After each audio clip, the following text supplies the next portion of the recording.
Olá, tudo bem? Para quem não me conhece, meu nome é Cristina, sou psicóloga clínica.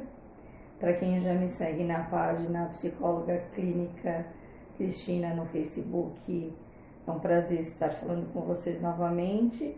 Para quem não me conhece, será um prazer conversar com vocês hoje. Sobre o que nós vamos falar? Nós iremos falar sobre... Eu tenho também um outro vídeo na página, quem quiser dar uma olhadinha sobre ansiedade, ele vai até dar uma integrada nisso tudo que eu vou conversar com vocês hoje. E também eu tenho um canal no YouTube com o nome de Cristina Lima Ferraz, tá bem? Então é assim,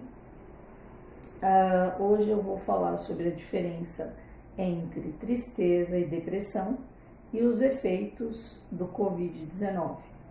Mas esse efeito ainda é uma coisa que a gente só vai saber daqui mais uns 2 anos, para a gente ter um resultado, para a gente realmente mensurar o estresse pós-traumático de tudo isso que está acontecendo. Mas no momento, como se a gente estivesse trocando um pneu com o carro andando, a gente já tem condições de falar alguma coisa. Então, primeiro vamos entender o que significa tristeza no contexto humano, né? Na nossa estrutura. Porque quando a gente pensa na palavra tristeza, a primeira coisa que a gente imagina é algo muito negativo. E não é assim, gente. A tristeza nem sempre é algo negativo. Imagina se a gente vivesse o tempo todo sem sentir, né, esse sentimento negativo. Como que seria? Como seria se nós não definíssemos o que é bom, o que é ruim, o que é ganhar, o que é perder? Então nós precisamos do referencial de tristeza desde a infância, que eu acho que está acontecendo uma coisa muito séria, em que os pais estão tentando suprir os filhos a todo custo de qualquer sentimento negativo de frustração. Se eles soubessem o quanto isso é nocivo, o quanto isso faz mal para a estrutura psicológica de personalidade dessa criança, jamais eles fariam isso, né? A nossa personalidade ela é formada por um conjunto de situações e de emoções que nós precisamos vivenciar. E a tristeza, ela faz parte, ela é necessária, né? Então eu preciso saber diferenciar, eu preciso saber entender, por exemplo, que eu perdi um ente querido, né? Porque a tristeza, ela nos coloca de frente para as situações e nos ensina a lidar com aquilo, ter resiliência. O que é ter resiliência? É conseguir elaborar situações em que eu não posso modificar, né? Eu não posso ter a falsa ilusão de que o mundo ele gira em torno de mim e que eu posso fazer tudo como eu quero. Então a tristeza ela me traz uma noção de que eu não controlo nada. Isso é muito bom para o meu caráter, né? Então eu tenho um chefe. Esse chefe de repente me tira de uma função e me coloca em outra. E eu vou ficar muito triste, porque eu gostava muito de fazer aquilo.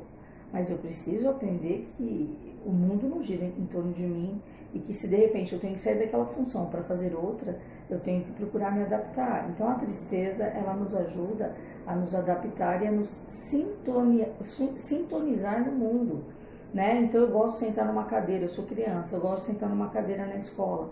A professora vai e fala, não, esse lugar aqui não tá bom, o teu amiguinho que senta atrás não enxerga, né? Você é alto, vou precisar te colocar para trás. E aquela criança não lida bem, porque ela gosta daquela cadeira e ela quer ficar ali. Nós temos muito isso, você enxerga ainda adultos com resistência a mudanças. Nós somos seres sociais, nós vivemos em grupo desde que o mundo é mundo, então nós precisamos nos adaptar. Então a tristeza ela faz parte. Quando essa tristeza eu consigo lidar com ela e eu consigo ter resiliência, ou seja, eu consigo sublimar, transformar, eu consigo me adaptar às novas mudanças, àquilo que é novo na minha vida, eu estou conseguindo ter a tristeza naquela medida certa, aquela que me faz ser uma pessoa conveniente e que sabe lidar com as diferenças. Então eu estou em qualquer grupo social e eu sei que eu não controlo a tudo e a todos. Então de repente eu adoeço. Eu pego um diagnóstico em que eu estou com uma determinada doença. Eu vou ficar triste? Eu vou, né? Mas vai depender de quanto eu aprendi no decorrer da minha vida a lidar com aquilo que eu não controlo. Se desde a infância eu soube lidar com frustrações, eu vou buscar dentro do meu ego, dentro de mim, uma estrutura para lidar com aquele diagnóstico, né? Mas isso vai depender das ferramentas que eu fui acumulando e desenvolvendo no decorrer da minha vida.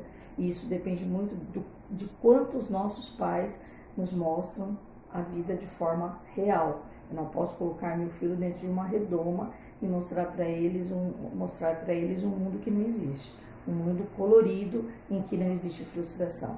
Então, se ele quer chegar no lugar e ele quer ser o primeiro a fazer uma determinada coisa, a passar num brinquedo, o pai vai e suborna para que o filho dele não chore. Os pais têm horror a ver filho chorar. A vida tem lágrima, a vida tem sofrimento. Então, como essa criança foi lapidada, né? Essa é a herança que nós vamos deixar para os nossos filhos. O quanto nós ensinamos a eles que a vida é cheia de dor. Tem momentos muito bons, tem. E aí, quando ela for viver um momento feliz, ela vai estar transbordando. Ela vai saber viver, ela vai valorizar. Quando ela ouvir um não porque ela quer um brinquedo, e ela num outro momento, no dia do aniversário, porque eu sou a favor de que criança ganhe presente, no aniversário e no dia das crianças. Gente, está uma cultura aí de todo mês fazer o mêsversário. A gente vai ver o resultado disso daqui a um tempo. Porque quando chega o ano de idade, a criança ela ficou 12 meses comemorando, né? Ela vai ter fotos de 12 meses comemorando, como se a vida fosse um grande playground. A vida não é um grande playground. Então nós temos que ter noção de que, primeiro que quando eu faço o mêsversário, a criança não sabe, aquilo eu estou fazendo para mim, para eu mostrar, para eu postar no Facebook, para eu mostrar para as pessoas, para imitar artistas. Isso está acontecendo muito. Tem que ter um pouquinho de cuidado, tá? Porque quando eu fico cobrindo meu filho de prazeres, eu vou tirando dele a oportunidade de valorizar o dia do aniversário, que era, na infância, na minha, por exemplo, super esperado, né? Comemorar um ano de aniversário. Eu vou fazer 5, vou fazer 6, vou fazer 7 anos. Será que eu vou ganhar? Vou ganhar uma bicicleta? Vou ganhar uma boneca interessante? Não, porque eu estou bombardeando meu filho com estimulação positiva, como se a vida fosse assim o tempo todo, e a vida não é. Então, eu não quero me alongar muito nesse vídeo.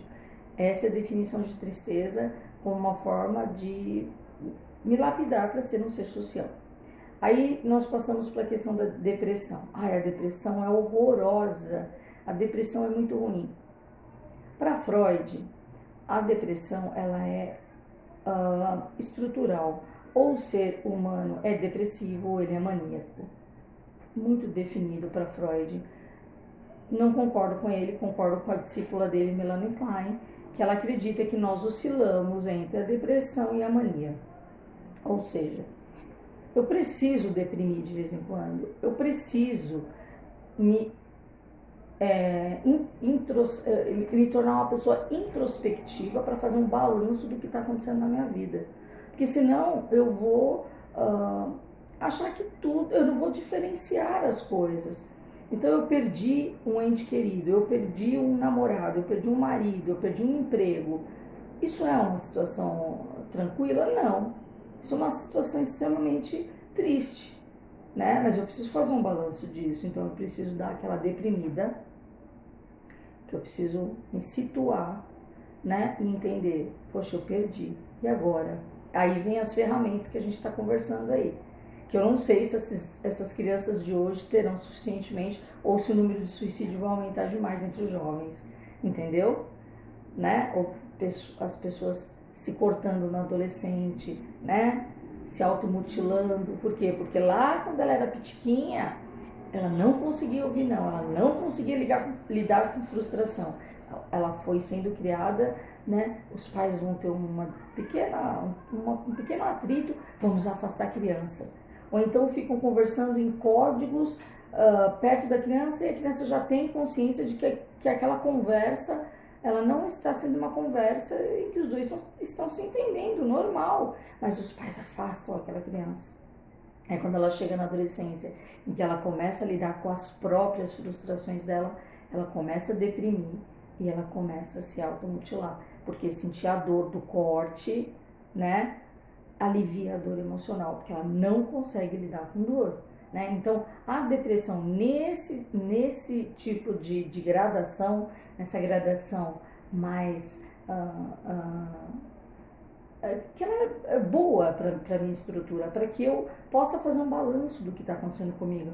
Então, algo não deu certo na minha vida, eu vou ficar 2, 3 dias na minha casa tomando chá e assistindo série ou comendo sorvete, que isso aí já até meio, né, ficou uma coisa meio estereotipada.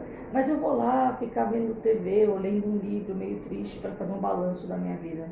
Bacana, eu preciso disso. Mas se eu não consigo, e se isso se aprofunda, né? Passou 3 dias, passou uma semana, passou 2, passou um mês, e eu continuo nesse estado, aí eu tenho 2 situações, né?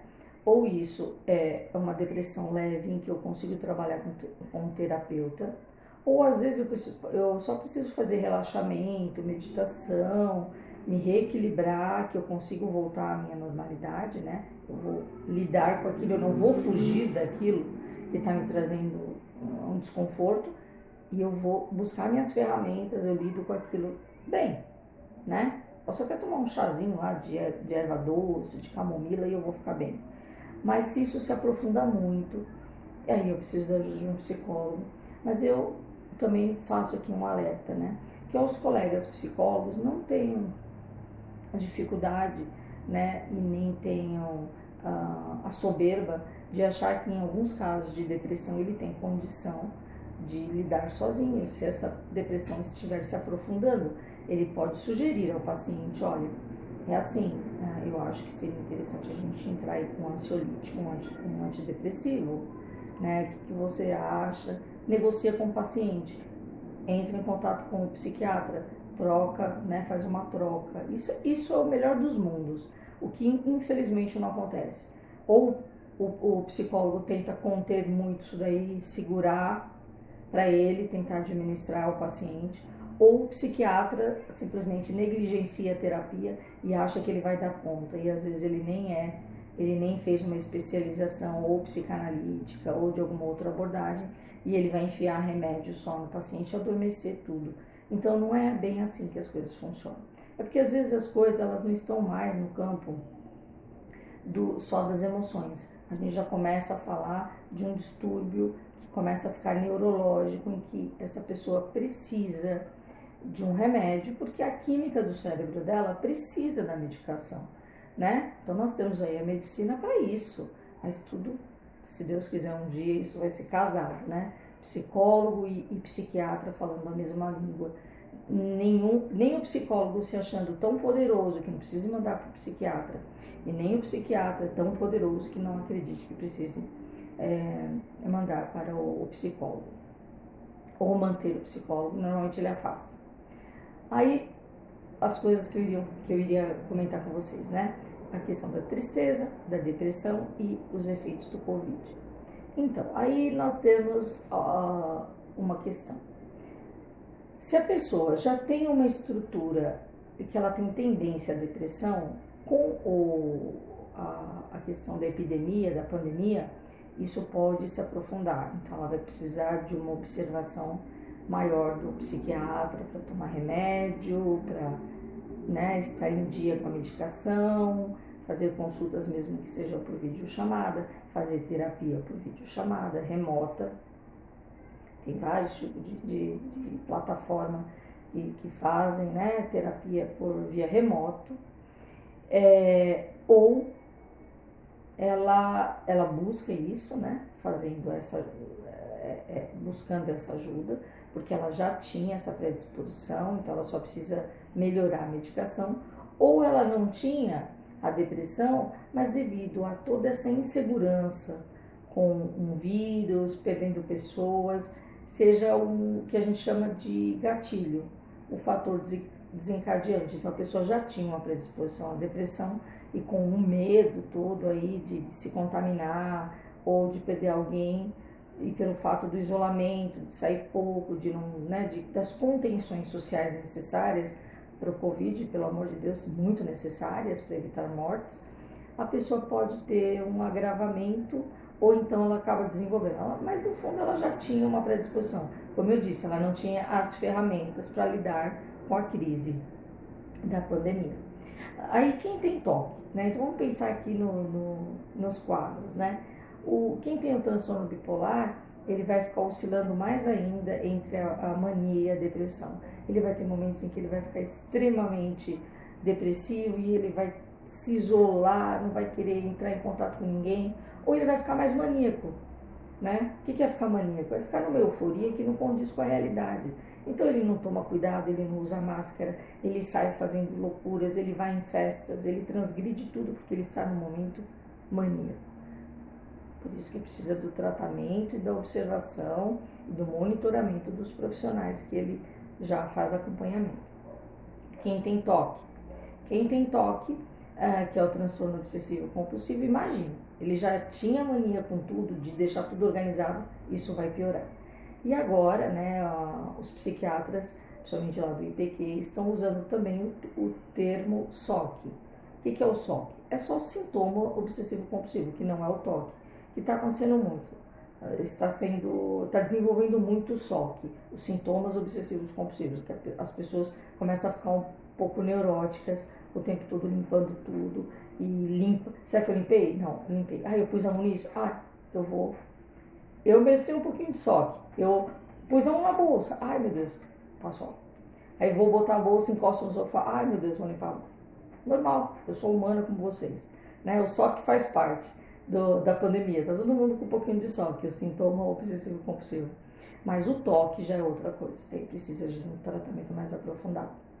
O hipocondríaco, para o hipocondríaco está sendo então duas vertentes, né? Tem aquele hipocondríaco que ele está sendo legitimado, ele está falando, tá vendo? Eu sempre soube que tem uma doença rondando tudo, né? Ele sente até, entre aspas, uma satisfação em dizer, agora está todo mundo vendo que existe a doença, né? E tem o outro tipo de hipocondríaco que começa a sentir tudo. Ele está sentindo, de repente ele sente que está com dor no corpo, é Covid. Ele está sentindo um pouquinho de coriza, meu Deus, eu estou com Covid. Doeu um pouquinho a cabeça, ele já tem enxaqueca, é normal. Mas, meu Deus, eu tenho certeza que eu estou. E às vezes ele nem é levado a sério, porque ele já tem uma estrutura hipocondríaca, então as pessoas nem o levam a sério. Então, a fobia, aí vamos para isolamento social, né? Isso se aprofundou muito agora na pandemia, porque a pessoa que já tem um problema de isolamento social, para ela tá maravilhoso, porque ela já vivia no mundo dela, ela já vivia fechada e agora ela tá gostando, ela tá adorando, porque tá todo mundo vivendo o mesmo mundo, né? E isso também acaba sendo prejudicial, precisa da terapia. Então é isso, gente. A gente precisa entender que nem a tristeza e nem a depressão, dependendo do quanto eu lido com isso dentro de mim, né? Não é esse bicho-papão que todo mundo pensa. E vamos parar, por favor, de confundir tristeza com depressão, porque eu atendo muitas pessoas que já chegam para mim dizendo, eu sei que eu tô com depressão.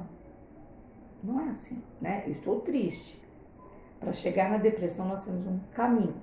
Então vamos entender que assim, tristeza e depressão são duas coisas diferentes, né? Isso não quer dizer que nós estamos diminuindo a tristeza do paciente, mas nós precisamos administrar, porque tristeza sempre vai acontecer, né?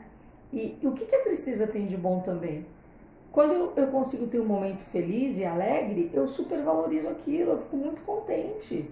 Porque se eu viver num mundo de Alice o tempo todo, eu não vou saber diferenciar o que é tristeza do que é felicidade, né?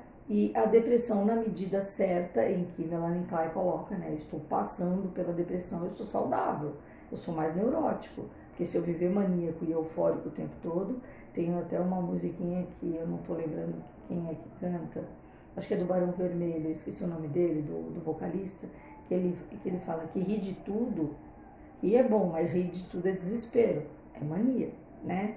Então é isso, né? A tristeza é normal, né? Eu perdi alguém, ou eu estou doente, é normal, mas se isso começa a se aprofundar muito, nós já estamos falando que está entrando num quadro depressivo, que às vezes eu dou conta aí com relaxamento, meditações, recorrer à minha religião, a uma oração, a uma prece, dependendo de qual seja. Se eu não acredito em nada, faça relaxamento, faça meditação, tente esvaziar sua mente. Agora, se a coisa ficou um pouquinho mais séria, se esses dias de introspecção estão se aprofundando para o cunho profissional, psicólogo, se só o seu terapeuta não está dando conta, que ele tenha o bom senso de te recomendar um psiquiatra e trabalhem em conjunto. Então é isso, gente. Tudo isso vai passar, tá? O Covid vai passar, a epidemia, a pandemia vai passar e nossa vida voltará ao normal. É isso. Até o próximo bate-papo, até a próxima reflexão e eu espero ter ajudado vocês em alguma coisa, né? Me sigam na página Psicóloga Clínica Cristina e também eu estou no canal do YouTube. Eu acho que eu estou como Cristina Lima Ferraz, ou então como Áurea Cristina. Aí depois eu tenho que dar uma olhadinha. Se vocês tiverem alguma dúvida, comentem comigo na página lá do Facebook, que aí eu vou dar uma olhadinha no YouTube. Eu não sou muito de monitorar o YouTube, eu monitoro mais a página do Facebook, tá bem? Um beijo enorme para vocês, muito bom ter a atenção de todos. Divulgue, tá? A minha intenção é só promoção de bem-estar e saúde. Beijão, queridos.